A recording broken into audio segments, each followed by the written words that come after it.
In this video, I will show you how to fix the Samsung camera green screen problem.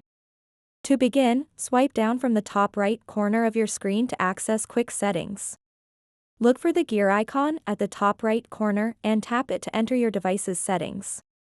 Once you're in settings, scroll all the way down until you reach apps. Next, tap on the search button located at the top right corner. Type in camera and hit search. Select the camera app from the results that appear.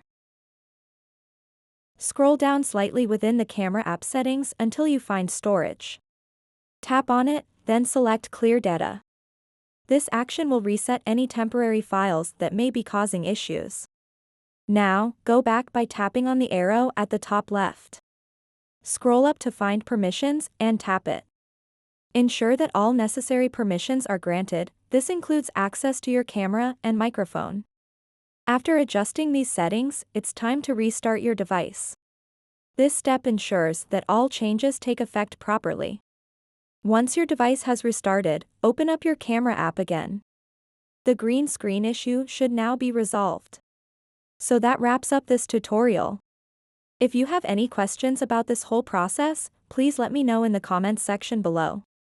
And if this video helped you out, please give it a big thumbs up and subscribe to this channel for more tutorial videos like this one. Thank you so much for watching and have a good day.